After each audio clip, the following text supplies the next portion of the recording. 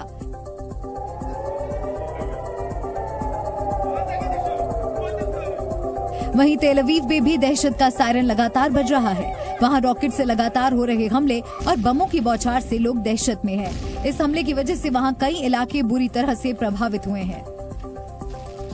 एक तरफ धमाकों का शोर है तो दूसरी तरफ जंग में अपनों को खोने के दर्द से पैदा हुआ सन्नाटा। लेकिन तेल अवीव में कई ऐसे परिवार भी हैं जिनके अपने आतंकी संगठन हमास के कब्जे में हैं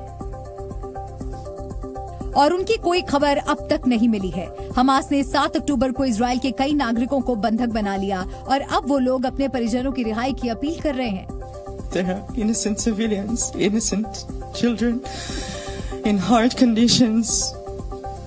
They're not a pawn in a game or a war. They need to be released and released now. Israeli सेना के मुताबिक हमास के आतंकियों ने 206 लोगों को गाजा में बंधक बना रखा है। तेल अवीव यूनिवर्सिटी में उन 1000 से ज्यादा लोगों की तस्वीरें लगाई गई हैं जो हमास के हमले में या तो मारे गए या उन्हें बंधक बना लिया गया।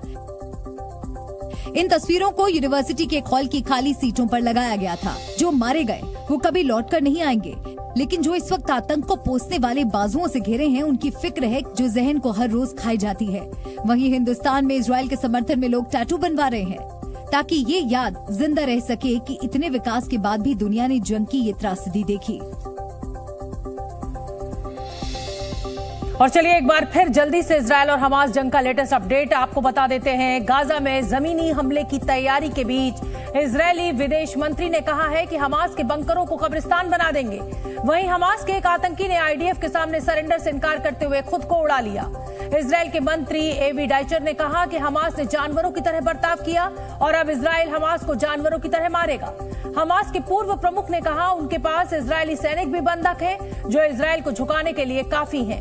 इजराइल के हमले में अभी तक 4137 फिलिस्तीनी नागरिकों की जान जा चुकी है। हमास 203 बंधकों को छोड़ने के लिए तैयार नहीं है। तेलंगाना में चुनाव प्रचार के बीच राहुल गांधी डोसा बनाते हुए नजर आए। कांग्रेस का चुनाव प्रचार करने तेलंगाना पहुंचे राहुल गांधी का अनोखा अंदाज देखने को मिला। राहुल गांधी ने तेलंगाना के जगतियाल जिले में सड़क किनारे एक दुकान में डोसा बनाया। राहुल ने डोसा बनाने के बाद सड़क किनारे बैठकर उसे लोगों के साथ खाया और उनका हालचाल भी पूछा।